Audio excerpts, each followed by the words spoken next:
ज्योतिष बहुत लंबी चीज है, इसे कोई सुझा नहीं सकता और पूरा समझ भी इसे नहीं समझ नहीं सकता। सकता। आप ये मान लो कई भगतों के, कई ब्राह्मणों के बच्चे जवान मृत्यु, अकाल मृत्यु से मरे।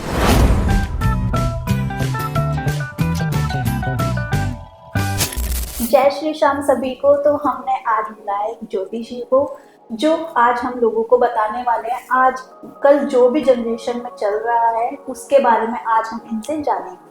आइए आपको उनसे मिलवाते राधे राधे। हैं। हम वृंदावन का रहने वाला हूँ और एस्ट्रोलॉजर का भी काम है, ज्योतिषी का भी काम करता हूँ और श्रीमद् भागवत कथा भी करता हूँ और जो मेरे पे बन जाता है वही मैं कर देता हूँ जो है। हाँ, तो हम आपसे पहला क्वेश्चन ये करेंगे, जो आजकल की जनरेशन चल रही है उसके बारे में आप कुछ कहना चाहेंगे? देखो आजकल की जनरेशन चल रही है बेटा, सबसे बड़ी बात तो यह है कि जनरेशन को ये देखना चाहिए बच्चों को कि हमारे माँ बापों ने क्या सहा है, दुख सहा है, सुख सहा है। अगर सुख सहा है तो भी कोई दिक्कत नहीं है, लेकिन दुख सहा है तो उनके साथ चलो। और माँ बापों को भी ये समझना चाहिए कि अपने बच्चों को बैठार के एक दोस्त जैसा व्यवहार करें और उन्हें पूछें कि बेटा क्या दिक्कत है, कोई तुम्हें परेशान तो नहीं कर रहा। बेटियों को भी पूछे, बेटों को भी पूछे। कई बार बेटियां डर की वजह से बता नहीं पाती, काफी चीजें शेयर नहीं कर पाती और गलत कदम उठा लेती हैं। इसमें लोग उनके साथ में देखा नहीं है, शोषण करते हैं, बहुत दिक्कतें करते हैं बेटा। तो ये जरूरी है, बच्चों को भी समझना चाहिए और माँ बाप को भी समझना चाहिए, दोनों को समझना चाहिए। जैसे कि आपने बोला कि लोग फायदा भी उठा लेते फायदा हैं, उठा, तो जैसे आजकल फायदा उठाई लेते हैं, ऐसा काफी लोग चल रहे हैं जो गद्दी लगा लगा के भी बैठे हुए हैं, पंडित बैठे हुए हैं, कुछ है जो लड़के ही माता रानी का रूप ले लेके बैठे हुए हैं। ये सब ढोंग, ये ढोंग है। देखो, और मैं भी करता हूँ और मैं गद्दी नहीं लगाता। किसी के भले करने के लिए गद्दी लगाने की आवश्यकता नहीं है। आप भला तो वैसे भी कर सकते हो और इसमें पैसे की आवश्यकता नहीं है। मैंने देखा है, अगर वो काली माता का भगत है तो लहंगा चुन्नी पहन के घूम रहे हैं। तो लहंगा चुन्नी पहनने का क्या काम, ये तो बहुत बेकार है। और अगर आप माता रानी के सेवक हो तो सिंपल रहो। अगर किसी के सर पे हाथ रखो तो वो ठीक हो जाए। पैसे का कोई काम नहीं होता इसमें, और वहाँ चढ़ावा भी काफी जाता है। नहीं, ये सब बेकार, ये सब अपना पेट भरने के लिए और अपनी जेब भरने के लिए करते हैं सब लोग। ये सब ढोंग मचा रखा है। और तुम ज़्यादा ही बड़े अगर हो तो कोई आदमी व्यक्ति है, लाओ उसे बीमारी ठीक करके दिखा दो। मरे हुए को जिंदा कर सकते हैं? नहीं कर सकता ना, तो परमात्मा का खेल है। ये एक आदमी के अंदर ना गुमराह बनती भी है। अब जैसे हम हैं, हम परेशान हो गए, अरे यार दवाई नहीं लग रही है, उसे दिखा लो किसी भगत पे। तो भगत पे दिखाने जाओगे ना तो भगतों के यहाँ क्या होता है ना कि जैसे जो गद्दी लगाते हैं ना, उनके यहाँ ढोलक बजती है, तो बड़े बड़े साजबाज लगा के फिर वो जो करते रहते हैं। तो वहां जाके क्या है ना कि जो वो भजन कीर्तन चलता है तो आदमी का दिमाग डाइवर्ट होता है, इधर भी बटेगा उधर भी बटेगा, तो वो आधा वैसे ठीक हो जाता है। और इसकी जगह पे कहीं मंदिर पे या तीर्थ यात्रा पे ले जाकर बैठा दो उसे, वो आधा ठीक हो जाएगा। आधी बीमारी उसकी दवाई से कट जाएगी और आधा वैसे कट जाएगा। इसमें जरूरी नहीं है कि आप किसी छू छाके वाले पास जाओ, नहीं, मैं भी करता हूँ, लेकिन अगर किसी बच्चे को फोन पे कह दी तो वो ठीक हो जाएगा।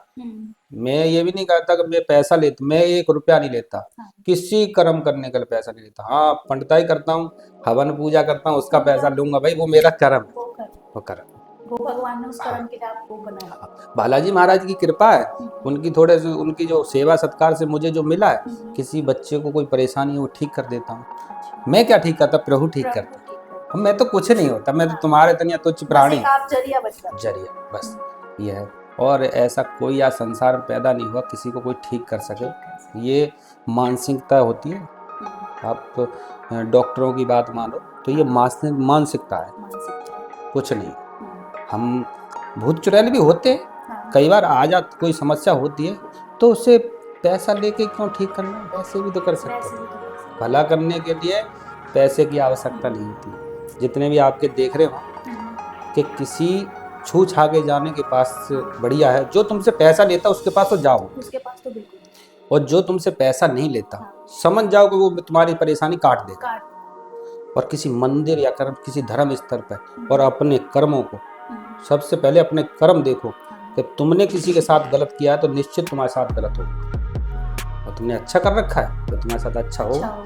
ये ठाकुर जी बैठे हुए हैं यार, तुम्हारे साथ कैसे गलत होने जा रहा है? तो ये तो सब गलत है कि हाँ होते सब चीज़ है, लेकिन इतना भी मत मानो कि तुम बिल्कुल ही उसमें पागल हो रहे हो कि भैया ये हो गया वो हो गया मेरे साथ। इन चीज़ों पे ज़्यादा घुसना भी नहीं चाहिए। एक बार इंसान इस चीज़ में घुस गया तो वो किसी और चीज़ पे यकीन नहीं कर पाता, इन्हीं में घुसता चला जाता है वो।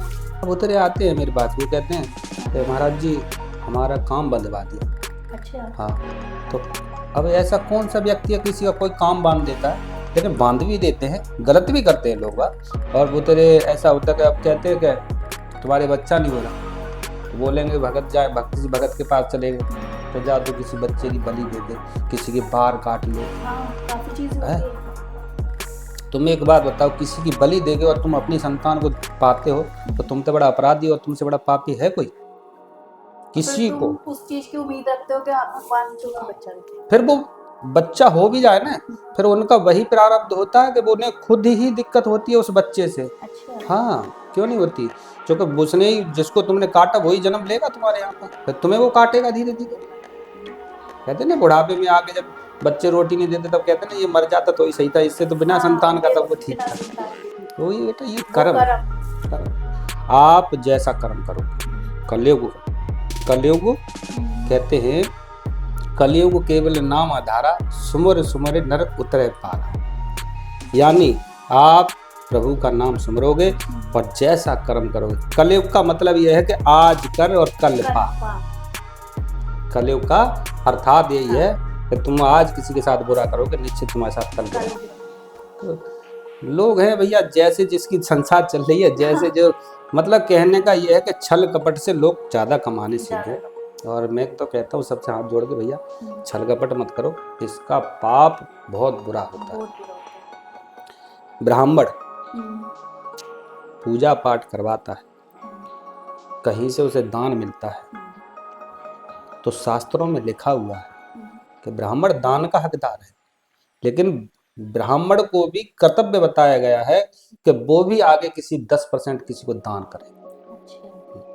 वो भी, चूंकि ऐसा होता है ना कि आपने दान दिया मुझे 100 रुपये और उन 100 रुपये को मैं खा जाऊं तो मैं अपराधी हूं। मैंने तो आपने दिया मुझे संकल्प। संकल्प का मतलब होता है कि मैंने कहा आपसे कि मैं आपकी विधि विधान से पूजा करवाऊंगा या कोई भी काम आपका विधि विधान से करवाऊंगा। इसमें मैं अगर कोई दिक्कत करता हूँ या कुछ मंत्र गड़बड़ बोलता हूँ तो उसका पापी मैं हूँ, आप नहीं। आपने मुझे दक्षिणा दे दी, लेकिन मेरा भी कर्तव्य बनता है मैं भी किसी गरीब को, किसी भूखे को, किसी को भोजन कराऊं या कुछ भी कराऊं। 10% मेरा भी बनता है कि मैं दान करूं। और जैसे सारा धर लेते ना, तो देखे मैंने ब्राह्मण भी और भगत भी कीड़ा पड़ के मरे थे। बहुत बुरा होता है। आप ये मान लो कई भगतों के, कई ब्राह्मणों के बच्चे जवान मृत्यु, अकाल मृत्यु से मरे। हाँ, आप गलत करोगे तो भोगना पड़ेगा। ये सब प्रभु की कृपा है। आजकल ऐसा भी होता है, जैसे अब भक्ति लाइन में काफी लोग बढ़ गए हैं ना, तो उसके अकॉर्डिंग लोग, जैसे अभी बोला आपने कि गद्दी लगा के बैठे हैं ना, तो गद्दी लगा के ये तो चलो एक माता रानी बन गए या भैरव बाबा आ रहे हैं, माता रानी आ रही है, पर कुछ तो ऐसे भी है जो जादू टोना करते हैं, उन्हें तांत्रिक जो कहते हैं। हाँ, ऐसा है। क्या मतलब? इसका क्या मतलब है ना बेटा, देखो होता तो से होता है, जादू टोने भी होते हैं और लोग गलत भी करते हैं। ये शैतान शक्तियाँ होती हैं। चक्कर क्या है, शैतान शक्ति जो होती है ना, उससे वो सिद्ध करते हैं। अब उन्होंने उन्हें सिद्ध कर लिया, उसके बाद में एक भगवान का नाम देते हो, तो भगवान तो खैर किसी के साथ गलत नहीं कर सकते हो। तो प्रभु तो हमेशा सबके साथ अच्छा करते हैं, लेकिन वो जो होती है ना, काली शक्तियाँ होती हैं। आपको बता दिया कि भैया चौराहे में 4 लड्डू रख ले तेरा भला हो जाए। 4 लड्डू धरने तो सबका भला हो जाता, सभी 4 लड्डू वहीं चढ़ा ना चौराहे, नींबू काट के रख दे। तो ये तो रहा। अब इसमें क्या होता है कि एक ना ऊपर वाले की जब कृपा होती है ना, जैसे आपको बहुत समय हो गया परेशान होते, जब परेशान होगा तो किसी ने कोई तुमसे बोलेगा अरे किसी को दिखा ले, किसी भगत को दिखा ले, किसी पंडित जी को दिखा ले, तो आप जाओगे। अब मन मानिए आप किसी भगत के पास चले गए, अब इधर तुम्हारे जो दुख थे वो खत्म होने वाले। अब आप चले गए पंडित जी के पास, बोले भगत जी के पास में, अब उनके पास पहुंचे अच्छा बेटा तू तो बहुत ये तो परेशानी ये है वो है, हाँ। तो आप तो वैसे ही परेशान है, तो सुखी आदमी तो जाएगा नहीं किसी के पास। नहीं, किसी के पास नहीं। अब आप परेशान हो, तो उन्होंने बोल दिया परेशान हो आप, तो बेटा ये है तो ये लगेगा वो लगेगा। अब मानो आपने वो सब करके दे दिया, अब इधर तुम्हारे ऊपर प्रभु की कृपा होने वाली, क्योंकि तुम्हारे जो संकट थे, जो पाप था वो कट गया, अब तुम्हारे पास सुख आने वाला है। तो समझो कि उधर भगत जी का नाम होगा कि अरे उनके पास गई थी, हाँ। उनके पास जाने से ही मेरा सब कुछ सही हो गया। क्या पता तुम्हारे दुख उस टाइम तक उस थे। हाँ बस यही तो, हाँ। कि उसी समय तक तुम्हारे दुख थे और वो प्रभु की कृपा वो थी। प्रभु की कृपा थी, पर तुमने ना। इंसान हैं सब बैठे हुए हैं, हाँ मानता हूँ सब पे सबकी कृपा है, हाँ। किसी पे बालाजी की कृपा, किसी पे भैरवनाथ की कृपा है और तांत्रिक भी है। मैं सबसे यही कहना चाहता हूँ कि पैसे का धंधा मत खेलो, जिसका भला करना है निस्वार्थ करो, जिसमें कोई स्वार्थ ना हो, जिससे तुम्हारी भी सदगति होगी और जो तुम्हारे पास आ रहा है उसकी समस्या भी कटेगी। लेकिन एक संत आए थे हमारे दरवाजे पे, तो उन्होंने कहा बेटा तू परेशान है। अब जान मानो कि जो मैं एस्ट्रोलॉजर का काम करता हूँ, मैं सिंपल खड़ा हुआ था, तो वो बोले कि बहुत परेशान हो आप। मैंने कहा महाराज जी परेशान तो है। बोले कि चल ठीक है हम भंडारा करवा रहे, 101 रुपया दे दे।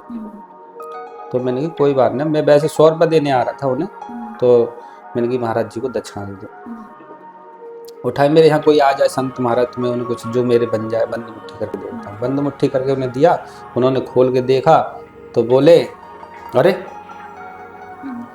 एकदम ऐसे करा और पता नहीं फूल से बना के दे दिया। ये नजरबंदी का खेल होता है, लोगों की नजर बांध दी जाती है, जो काली शक्ति के द्वारा बांधी जाती है। आप वो नजर बांध दी, वो पैसे तो झोली में चले जाते, आपको फूल दिखाई देते। बोले कि पर्स खोलो।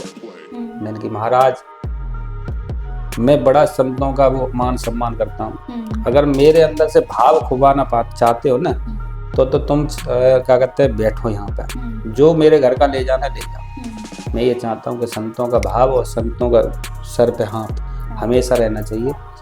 आप चले जाओ, मैं संतों का अनादर करना नहीं चाहता। तो अरे मैं ये कर दूंगा, मैंने तुम जो मर्जी कर देना, जिसके साथ प्रभु है ना उसके साथ कोई कुछ नहीं कर सकता, आप जाओ। तो वो छलिया है, ये ड्रामेबाज है, लोगों को गुमराह करना बहुत चल रहा है आजकल, बहुत ज़्यादा। और मैं कहता हूँ कि माता बहनें हो और भाई बहन सभी इसके इन चीज़ों में ना पड़े और ना गुमराह हो। आपके यहाँ कोई आ जाए तो उससे 10 रुपये दो, लेकिन बंद मुट्ठी करके दे दो। अगर आप नमस्कार कर लोगे तो ठीक है, नहीं तो चढ़ा स्पर्श कर लो तो भी बढ़िया है। लेकिन ये है कि आप उनसे पूछोगे, कुछ बात गुमराह करोगे। ये लोग छलिया होते हैं, घर में बैठते हैं, चोरी डकैती करते हैं, आपकी माता बहनों के साथ गलत दुष्कर्म करते हैं, फिर क्या काफी केस भी आए, काफी केस होते हैं। तो ऐसे किसी के चक्कर में ना पड़े, तो इससे बड़ी बात नहीं। अब हम बात करते हैं राशियों के बारे में। अच्छा, कौन सी राशि का क्या महत्व है और किस प्रकार से वो काम करती है? देखो हमारे संसार की जो राशि है, सारी संसार 12 राशियों पर टिकी पड़ी है। मेन क्या होता है ना, हमेशा कुंडली, जो कुंडली होती है, राशि जैसे आपका नाम है चारू है, तो आपकी मीन राशि बनती है। ठीक है, मीन राशि का अर्थ है मछली। अब आपका जो कुंडली के अनुसार देखा जाए तो आप राशि के अनुसार आपकी हम गणना नहीं कर सकते। ज्योतिष कहता है कि राशि के अनुसार गणना नहीं करनी चाहिए। गणना मतलब होता है कि आपका भाग्य भविष्य नहीं देख सकते राशि के अनुसार, आप देख सकते हैं तो एक कुंडली के अनुसार कि जिस समय तुम पैदा हुए थे उस समय पे क्या नक्षत्र था, क्या तिथि लगी हुई थी, वो सब चीज देख के फिर कुंडली में कौन से नक्षत्र किस हिसाब से बैठा हुआ है, फिर उस पे आप भाग्य का मतलब बच्चे का भविष्य का भविष्यवाणी कर सकते हो। और जो भविष्यवाणी होगी ना कुंडली के अनुसार सही सुझाने वाला, लोग 10वीं पास कर ले, 12वीं पास कर ले, जिन्हें देखना नहीं आता कुछ भी, वो भी कुंडली आचार्य है। लेकिन ऐसा नहीं है, ज्योतिष सुझाने वाला हो तो सब कुछ सही बैठेगा। ज्योतिष खुद कहता है कि मैं 99% सच हूँ, 1% मैं भी झूठ। ज्योतिष खुद कहता है इसमें, आप ज्योतिष शास्त्र उठा के देखो, उसमें साफ स्पष्ट लिखा हुआ है। अच्छा 1% झूठ हूं मैं, 99% सच है। ठीक है, तो ऐसा है कि हर राशि का प्रभाव अलग होता है और हर राशि का भाव अलग होता है। अब जैसे आपकी मीन राशि है, हाँ, मीन राशि का स्वामी बनते हैं बृहस्पति देव। अच्छा बृहस्पति देव, अब ऐसे आप हो तो बृहस्पति देव का जो कपड़ा है, कलर है, वो कलर है तो वो पीला है। पीला आप कुछ ना करें, पीले वस्त्र धारण कर ले, कोई भी अंदरूनी कपड़ा पहन लो, जरूरी नहीं है राशि का नग पहनो। ठीक है, अब आप राशि का नग खरीदने की औकात ना हो तो बेचारा ना वो मर जाएगा। आप बृहस्पति देव की पूजा करें और बृहस्पतिवार के दिन ही कोई पीला वस्त्र पहन ले। अगर तुम सबके सामने उजागर नहीं पहन रहे, कोई अंदरूनी कपड़ा पहन ले अपने। तो कहने का मतलब ये होता है कि जब हम पहने तो तुरंत ही नहाने के बाद जो कपड़ा पहने वो पीला होना चाहिए। पीला होना चाहिए। उससे क्या होता है कि जो हमारी राशि के स्वामी हैं वो प्रसन्न होते हैं और जो और ग्रह हैं वो हमारे पक्ष में होती हैं। पक्ष में होते हैं। तो ये अर्थ होता है राशियों का, और हर राशि का अलग अलग अर्थ है। और हमारे हिसाब से तो देखो, जो कुंडली होती है ना, और कुंडली के अनुसार जैसे आपको बताया जाए तो कुंडली के अनुसार अलग अलग हर चीज के शब्द होते हैं। और देखो मैं तुम्हें एक चीज बताता हूँ, ये कोई वो ऐसे नहीं, मैं तो वो थैला नहीं लाया अच्छा अपना, तो मैं उसमें फोटो खींच के लाया था आपका, जो मतलब देखा था मैंने आपके नाम से, तो मैं भी, हाँ इतनी बात मुझे भी याद नहीं रहती बेटा। तो जैसे एक आप छोटी सी चीज बताता हूँ, जैसे आपका नाम चारू है तो आपकी राशि मीन बनती है, उनके तुम्हारे जो शुभ अंक हैं वो 4 और 9 बनते हैं। 4 और 9। चारू का अर्थ होता है सुंदर, सुहानी, रुचिकार, रूप, ठीक है, प्यार और अभिलाषी। ठीक है, अब इसे संस्कृत में चारू को मीठा कहते हैं, आप इसीलिए मीठा बोलते हैं। अच्छा हाँ, एक नाम का, हर नाम का प्रभाव होता है। जैसे अब राशि है, अब आप पहले लोग नहीं जानते थे तो अरे भैया सोमवार को बच्चा पैदा हुआ है, हाँ इसको नाम सोमवेर रख दो। अच्छा तो पहले ऐसे नाम रख देते थे लोग। और जैसे कुंडली उंडली के बारे में ज्यादा करते थे तो फिर लोग बाग देखने लग जाते थे उसके बारे में, तो पहले नाम ऐसे रखे जाते थे। जैसे तुम्हारा नाम चारू है, अच्छा वैसे ही रखा गया, लेकिन इसी नाम से आपका भाग्य चलेगा। अब भाग्य इसी नाम से चलेगा, अगर आपको डेट ऑफ बर्थ याद ना हो तब भी इससे चलेगा, क्योंकि अब ये नाम तुम्हारा लिख गया, तो जब परमात्मा खाते में लिख जाता है ना। अब देखो, यानी आपका देवी रुक्मिणी के समान रूप माना जाता है, यानी भगवान कन्हैया की पटरानी थी, जो प्रथम पत्नी थी वो रुक्मिणी जी थी।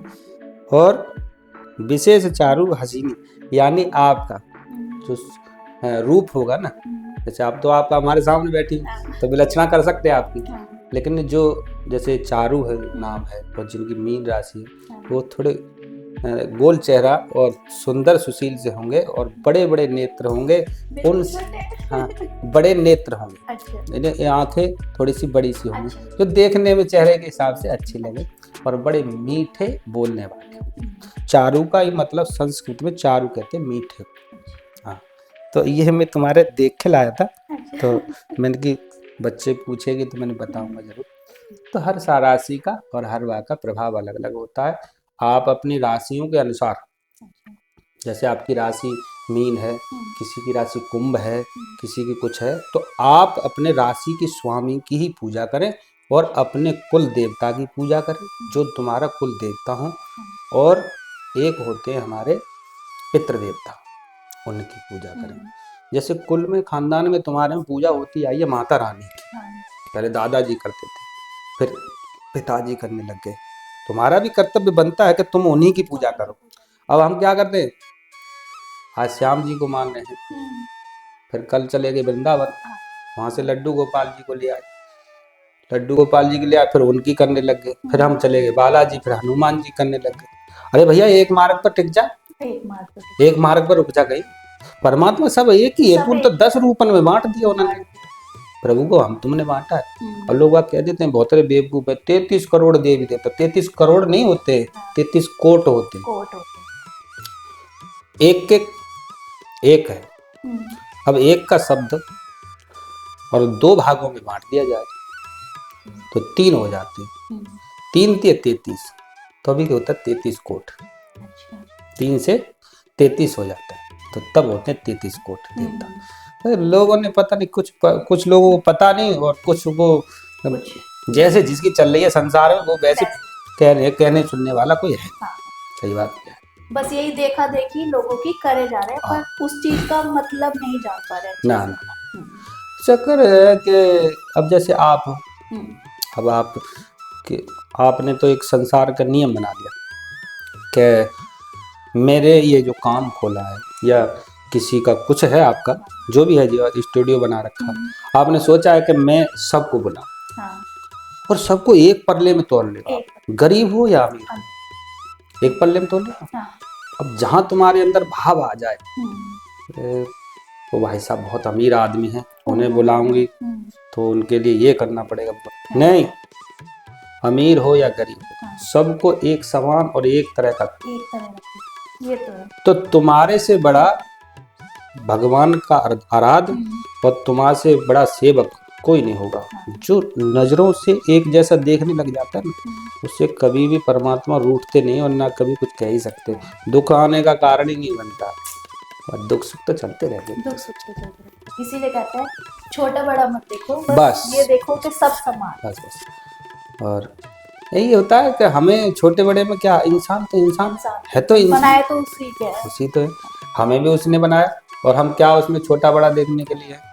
अरे हमारे गुरुजी कहते हैं कि प्रभु देखो, तुम्हारे अंदर भी परमात्मा बैठा है और मेरे अंदर भी बैठा है, अपने मन में झांक के देखो, तो तुम भी प्रभु और मैं भी प्रभु, हम दोनों प्रभु है, तो तुम भी परमात्मा के हो, मैं भी हूँ, तो हमारे तुम्हारे बंटवारा कैसे? जिस दिन मन साफ हो जाएगा उस दिन तुम्हें प्रभु अपने अंदर ही दिख जाएगी, या अपने सामने बैठे हुए इंसान में भी दिख जाएगी। बेटा ये ना, जैसे आजकल बच्चे हैं, अब लड़का लड़की है, गलत प्रभाव चल रहे हैं, गर्लफ्रेंड बॉयफ्रेंड, आप किसी से प्रेम करते हो, एक से करो, उससे ही जीवन भर निर्वाह करो कि मैं इसी के साथ रहूंगी, इसी के साथ शादी करूंगी और इसी के साथ पूरा जीवन बिताऊंगी।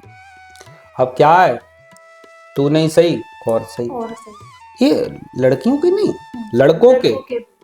और इसे तुम्हें अगर इसको करोगे ना, तो तुम्हारा ना जो सर्वनाश होगा ना, उसे कोई नहीं रोक सकता, कोई भी।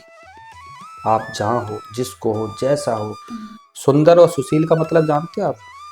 कहते हैं हमारे माँ बाप चाहते हैं कि बच्चा देखना कोई सुंदर और सुशील लड़का देख के आना।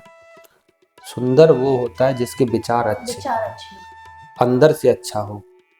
काले तो मेरे प्रभु थे, वो भी लेकिन वो भी 16,108 बटरानियों के थे और राधिका जी अलग थी। दुनिया प्रेम, मैं प्रभु का नहीं हूँ, आप नहीं हो, सब प्रेम करते हैं प्रभु से। तो ये क्या है, काला गोरा नहीं देखा था। सुशील का मतलब ये होता है कि आप अपने घर में पूजा पाठ आराधना करें, अच्छे विचार वाला हो, तो उससे कहते हैं सुशील और सुंदर, है ना। जैसे अभी आपने बताया मेरी राशि है ना, तो हम 12 राशियों के बारे में बात करते हैं, क्योंकि ये तो मेरी है, फिर लोग मेरी राशि सुन के क्या करेंगे। तो हम उन लोगों की राशियों के बारे में बात करते हैं। स्टार्ट करते हैं मेष राशि से। अच्छा, तो मेष राशि है, मेष राशि का जो स्वामी है वो मंगल है, और मंगल जो है, मंगल प्रतीक होते हैं हनुमान जी के। तो जिनकी मेष राशि है, 18-17 साल के बाद में, वैसे 16 साल के बाद में राशि का प्रभाव बच्चे को होता है। 16 साल से पहले अल्प जीव होता है। अल्प जीव जानते हो, उसका भाग्य नहीं कह सकते। 16 साल से पहले, हाँ, तो 16 साल के बाद में जो बच्चा होता है ना, वो फिर राशि का प्रभाव होता है। राहु केतु, राशि का प्रभाव तो शुरू से ही शुरू हो जाता है, लेकिन जो नक्षत्र और स्वामी वो होते हैं, तो वो उस पर इतना प्रभाव नहीं डालते बच्चे का। अब क्या है कि मेष राशि है, अब मेष राशि का स्वामी वो पढ़ते हैं मंगल। तो हमारी मेष राशि है, हमें मंगल की पूजा करनी चाहिए। जैसे हम कहते हैं ना एक राशि का स्वामी, हम राशि के स्वामी के अनुसार हम पूजा करेंगे। हम्म, तो जितनी भी राशि हैं, हम्म, हम जैसे मेष राशि का मंगल की पूजा है, हनुमान जी पे जाएं, चोला चढ़ाएं, हम्म, चमेली का तेल चढ़ाएं, प्रसाद बांटें। जरूरी नहीं है वहीं बैठे रहो, हम्म, हनुमान चालीसा चाहते जाते हनुमान चालीसा पाठ कर लिया, हम्म, कुछ भी करो, लेकिन मेष राशि वाला मंगल की पूजा करे, उसके लिए सब शुभ होगा। जिसके हनुमान जी रक्षक बन जाते ना, हाँ, उसका सब कुछ मंगल ही सब मंगल कुछ होता है। मंगल ही और मंगल। जिसका मंगल स्वामी है वो मंगल ही मंगल होगा। ये साल भी मंगल का है, भाई 2025 मंगल ही है, मंगल ही है। तो सबके लिए मंगल हो। हम्म, अच्छा, और बताओ। वृषभ राशि। जैसे वृषभ राशि है, हम्म, तो वृषभ राशि के स्वामी पड़ते हैं शुक्र। अच्छा, शुक्र। शुक्र, तो वृषभ राशि के स्वामी जो शुक्र होते हैं, शुक्र अर्थात लक्ष्मी, लक्ष्मी। और लक्ष्मी कौन है? भगवान विष्णु की विष्णु पत्नी। की पत्नी। तो हमें जैसे जिसकी वृषभ राशि है, तो उसे सफेद वस्त्र धारण करनी चाहिए। अच्छा। कोई भी कपड़ा अंदरूनी पहने, हम्म, अपनी राशि के अनुसार आप कपड़ा पहनोगे, हम्म, अपने राशि के अनुसार पूजा करोगे, हाँ, आपको निश्चय ही असफलता नहीं मिलेगी, सफलता। सफलता ही।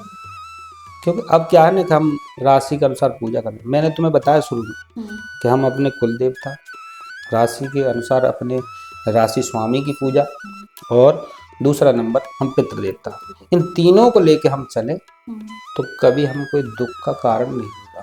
अच्छा। हाँ, और राशि मिथुन राशि है। मिथुन राशि है, तो मिथुन राशि का स्वामी है बुध। गुड। हाँ, हमें बुधवार का जैसे बुध होते हैं प्रतीक, गणपति जी भगवान, अच्छा। आपकी राशि का स्वामी अगर बुध है, तो आपका कर्तव्य बनता है कि सुबह प्रातः उठें बुधवार के दिन, हम्म, हरे वस्त्रों को पहने, हम्म, वो उन्हें बड़े प्रिय होते हैं। अच्छा। और दूब घास जानते हो, कुसा, जिसे हाँ, दूब घास कहते हैं, उसे जाके गणेश जी भगवान पर जरूर चढ़ाए। हाँ, और उन्हें मोतीचूर के लड्डू पसंद थे, अच्छा। लड्डुओं का भोग लगाए उनके लिए। हम्म, तो आपकी प्रशंसा और आपकी जो ऊंचाई है ना, वो आगे बढ़ती रहेगी।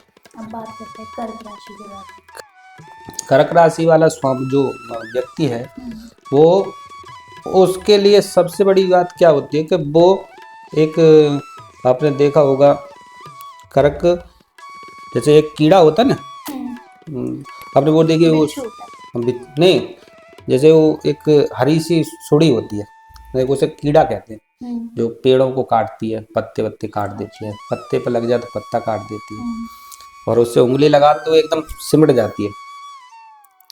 जैसे अगर टच कर दोगे ना उसे, अच्छा। तो वो एकदम इकट्ठी हो जाएगी। हम्म, तो कर्क राशि वाला व्यक्ति जो होता है ना, हाँ, उसे कुछ उल्टा बोल दोगे ना, तो अच्छा। एकदम तिलमिला जाएगा। अच्छा। और अगर उससे सीधा सीधा कुछ बोलोगे ना, प्यार से बोलोगे, तो वो जान भी देने के लिए तैयार हो जाएगा। कर्क राशि का अर्थ ये है। सिंह राशि। सिंह राशि, सिंह राशि वाला व्यक्ति शेर की तरह दहाड़ता है और दौड़ेगा धाड़ेगा, लेकिन उसका नाम सिंह है, तो इसका मतलब ये नहीं कि वो खाने को दौड़ेगा, खाने को दौड़ेगा। नहीं।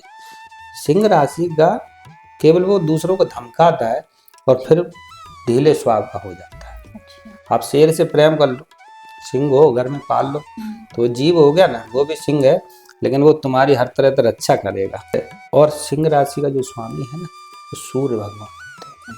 हाँ, इनका जो सिंह राशि का स्वामी सूर्य है, और आपको जिसकी सिंह राशि है उन्हें सूर्य देव की पूजा करनी चाहिए, अच्छा। उनकी आराधना करनी चाहिए। सिंह राशि वाले व्यक्ति को अगर सूर्य की आराधना करे तो बहुत कम बीमारी आएगी घर में, अच्छा। बीमारी नहीं आ सकती है। और अपनी राशि के अनुसार ही पूजा पाठ करोगे तो अच्छा रहेगा। और इनका अच्छा। नग जो है, ऐसे नग पहनना चाहता है वो तो माणिक नग बनता है उनका, अच्छा। हाँ, जो अष्ट धातु में जड़ाया जाता है। और फिर कन्या राशि। कन्या राशि का स्वामी बुध है, और कन्या राशि वाले व्यक्ति के जो अगर जन्म से कन्या राशि बैठ रही है, तो कन्या राशि वाले व्यक्ति, मैंने बहुत सुना है, यूँ कहते हैं, बहुत सारे लोग कहते हैं कि अच्छा जी तुम्हारी कन्या राशि है जी, 7 लड़की लड़की होंगी तुम पे। ऐसा अच्छा। कुछ नहीं, अच्छा। गुमराह करने की बात नहीं होती। कन्या राशि वाले व्यक्ति की एक ऐसा होता है कि अल्प आयु वाला व्यक्ति होता है। अगर जन्म से कन्या राशि बनती है तो अल्प आयु होती है, अच्छा। और ये नहीं कि वो 30-32 साल में उसका देहांत हो जाएगा, ऐसा नहीं है। दूसरा क्या है ना कि आयु जैसे जैसे उसके प्रारब्ध और जैसे जैसे धर्म बढ़ता रहेगा वैसे वैसे उसकी आयु बढ़ती रहती है। अच्छा। कन्या राशि वाले व्यक्ति की, और उनकी राशि के स्वामी बुध हैं, और उनके लिए भी गणेश जी भगवान की पूजा मानी गई है। पूजा पाठ करें। जिसकी राशि कन्या हो उसके लिए एक सरल उपाय बताता हूँ। बुधवार के दिन चने की दाल और भगवान शिव पर चढ़ाएं। अच्छा। हाँ, इससे, और सबको बताता हूँ इस बात में, अगर किसी की कोई कुंडली के अनुसार अगर किसी की अलफ आयु है, अलफ आयु होती है जैसे 30-32 साल तक आयु है उसकी कुंडली के आधार पर, तो उसे चने की दाल और उसमें दूब घास मिलाकर भगवान शिव पर चढ़ाए और उसके ऊपर शहद चढ़ाते हुए ओम नमः शिवाय मंत्र का उच्चारण करें, तो उसके लिए वो आयु भगवान शिव के द्वारा बढ़ाई जाएगी। जो कालों के काल महाकाल। अब बात करते हैं तुला राशि के बारे तुला राशि का, तुला राशि पे शनि का प्रकोप ज्यादा रहता है। में। अच्छा। हाँ, बहुत दिनों तक तुला राशि पर 7.5 ही शनि की चली थी, ढैया भी चली थी। ढाई का मतलब होता है 2.5 साल के लिए। उनकी राशि का स्वामी शुक्र है, लेकिन तुला राशि में क्या होता है कि कई बार कई राशि इतनी मजबूत होती है जिनमें संचार नहीं कर पाते। अच्छा। अलग ग्रह, और जब राशि कमजोर मजबूत हो ना तो उनके अंदर संचार करने के लिए जो आगे वाले ना, अब जैसे कमजोर कोई हो, तुम मजबूत बैठे हुए, तो जब मजबूत तुम बैठे हो ना तो कमजोर व्यक्ति तुम्हारे अंदर नहीं घुस सकता, या तो तुम तो कोई धींगड़ा होगा भाई घुसेगा भीतर में। तो इसमें यह है कि तुला राशि में हमेशा वो व्यक्ति ज्यादा, ये थोड़ी वैसी पड़ जाती है, कमजोर सी पड़ जाती है, तो जिसमें ज्यादातर ज्यादा रहते हैं वो शनिदेव महाराज ही घुसते हैं। अच्छा। तो ऐसा होता है कि जिसके ऊपर शनि का प्रकोप अशुभ दृष्टि में पड़े, दृष्टि दो होती है। अच्छा, जैसा होता है कभी कभी शनि महाराज 2.5 साल के लिए तुला राशि में आ गए या किसी भी राशि में आ जाए, तो उसमें ये नहीं है कि शनि आ गई। अच्छा। शनि आए हैं, शनि महाराज तुम्हारी राशि में, तो जरूरी नहीं है अशुभ ही है, शुभ भी हो सकते हैं, शुभ भी होते हैं। वृश्चिक राशि। वृश्चिक राशि, इनकी राशि का स्वामी है मंगल। हाँ, जैसे मेष राशि का स्वामी मंगल होता है, एक राशि के 2 स्वामी मंगल होते, इनकी भी राशि वृश्चिक राशि है, उसका स्वामी मंगल है। अपने लाल दाल देखेंगे, इसे मसूर की दाल कही जाती है। आप ऐसे मुट्ठी भर लो और ऐसे करके मुट्ठी भर के भगवान शिव की आराधना करें। और मंत्र सांब सदा शिव सांब, यानी माता पार्वती और भगवान शिव, इस मंत्र को जपते हुए आप शिवलिंग पे अगर दाल का अभिषेक करें तो आपकी कोई समस्या हो या आप पे कोई ग्रह नक्षत्र चल रहा हो जो आपका कोई काम नहीं बन रहा हो, तुरंत आपका काम बनना शुरू हो जाएगा। हाँ, तो उनके लिए ये है, क्योंकि भगवान शिव से बढ़कर कुछ नहीं। और मंगल के दिन अगर ये काम करते हैं ना हम, जो भी है व्यक्ति, और उस दाल को लेकर स्वाप करके शिवाला से दाल जो दाल हो गई है उसे लेकर आए और घर में बनाकर सबको खिलाएं। उससे सबकी बुद्धि शुद्ध होगी, सब के सब विचार अच्छे होंगे। धनु राशि। धनु राशि, धनु राशि के स्वामी हैं भगवान बृहस्पति देव।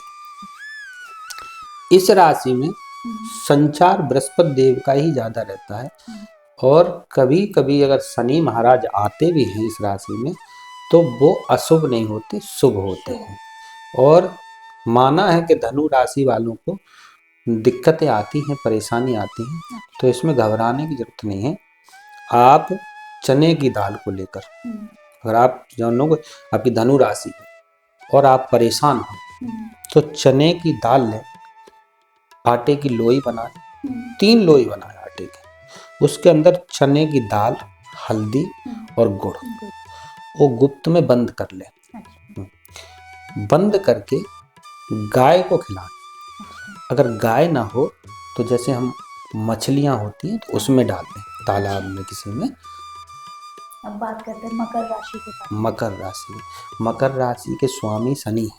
अच्छा। हाँ, और उनकी राशि के जो स्वामी शनि है ना, शनि महाराज जिसकी राशि के स्वामी हो उसमें कोई ग्रह संचार नहीं करता जल्दी से। अच्छा। हाँ, क्योंकि वो हैं जो अपने पिता पे भी दृष्टि फैला देते हैं।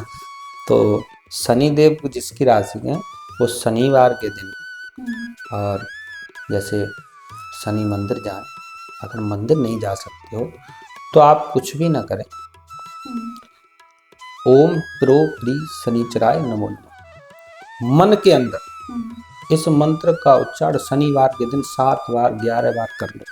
आप ये समझ लो शनिदेव मंदिर घूम के आ गए। पक्की बात है हमारी, आप ये समझ लो कि आप शनि मंदिर घूम कर आ गए। अब बात करते हैं कुंभ राशि के बारे में। कुंभ राशि के भी स्वामी बेटा शनि है, और ये जो शनि महाराज हैं कुंभ राशि में हमेशा संचार करते रहते हैं। कुंभ राशि वाले व्यक्ति को नीला वस्त्र पहनना चाहिए।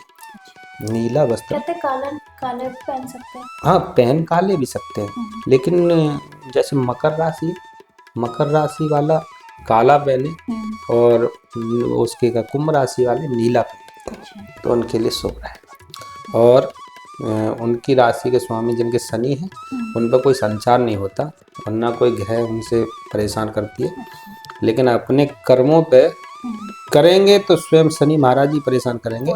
अगर आपने गलत किया तो तुम्हें छोड़ेंगे। शनिवार के दिन कुंभ राशि वाला व्यक्ति शनिवार के दिन अगर हनुमान जी पे चमेली के तेल का दिया जलाए तो उसके लिए शुभ होगा, उससे शनि महाराज प्रसन्न होंगे, क्योंकि शनि महाराज और हनुमान जी मित्र हैं, शत्रु नहीं मित्र।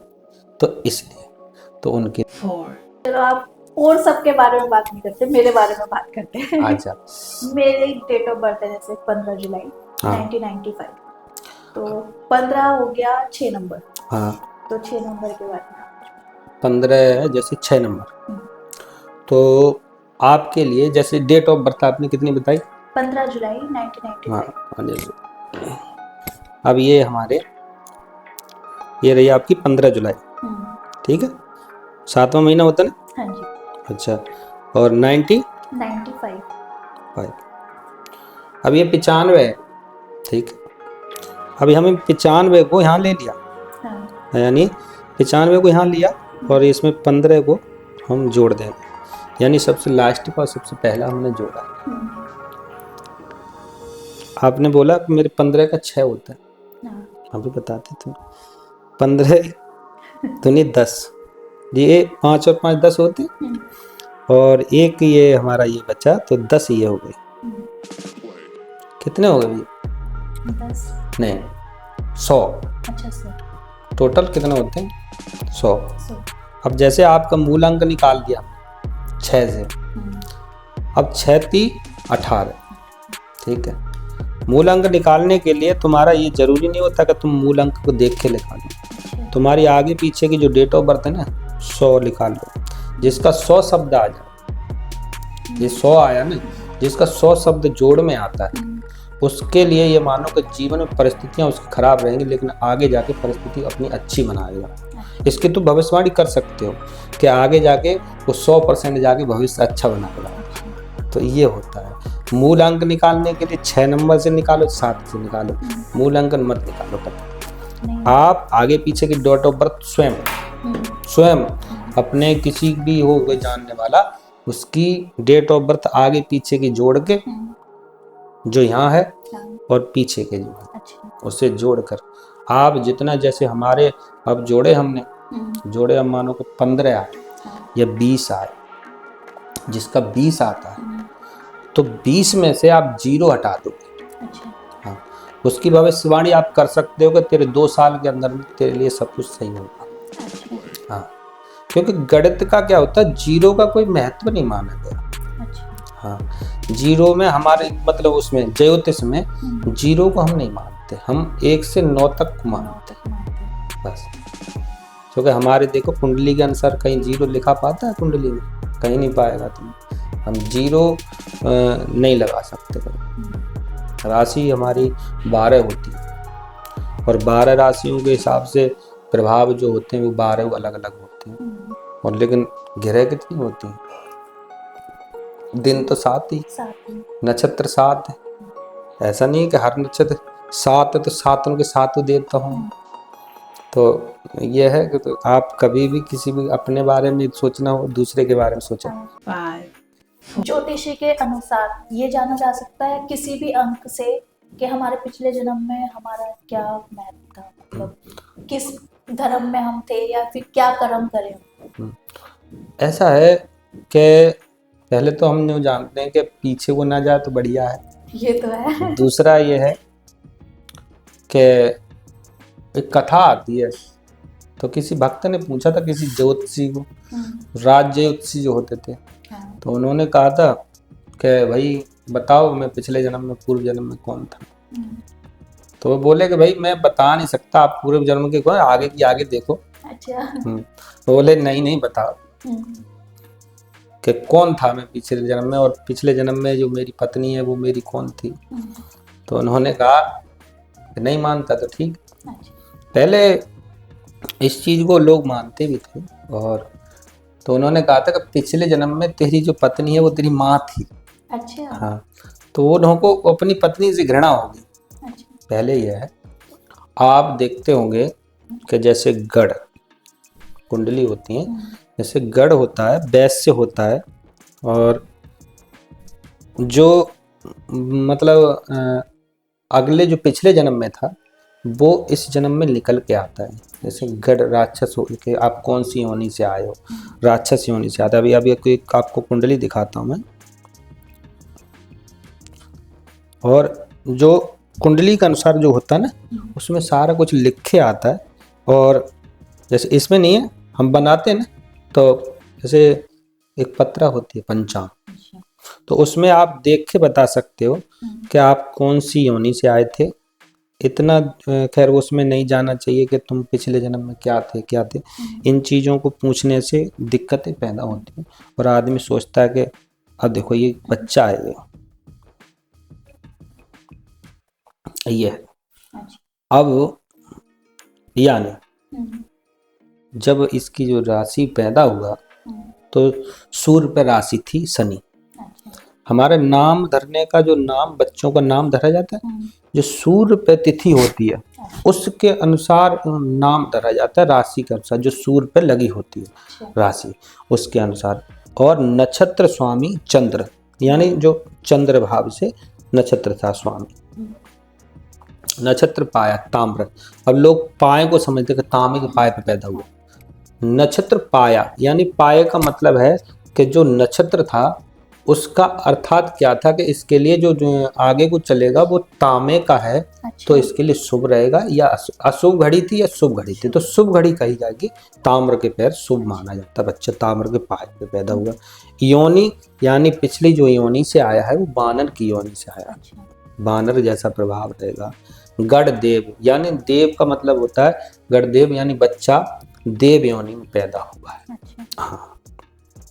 नाड़ी अत्यंत कफ यानी, और बड़ वैश्य यानी पिछले जन्म में जरूर बनिया रहा होगा। अच्छा। और इस जन्म में भी बनिया वाले कर्म कर सकता है। अच्छा। ये कुंडली ये होता है। जय शाम सभी को। आप लोगों को इस पॉडकास्ट से क्या सीखने के मिला, आप हमें कमेंट में जरूर बताएं। आपको क्या अच्छा लगा और क्या बुरा लगा, आपको फोन करना।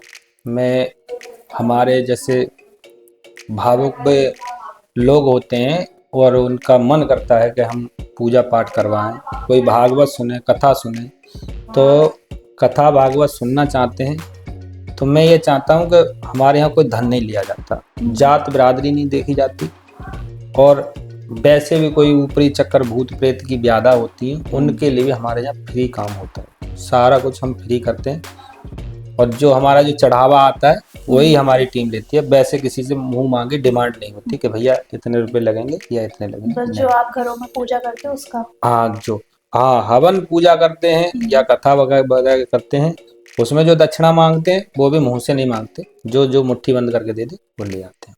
बस यही है हमारा काम। एस्ट्रोलॉजर में, ज्योतिष में या कोई चीज़ या कुंडली बनाने के लिए, इसके लिए भी कोई एक्स्ट्रा चार्ज नहीं किया जाता। बस ये है कि थोड़ा समय देना पड़ता है हमें, बना के हम भिजवा देते हैं।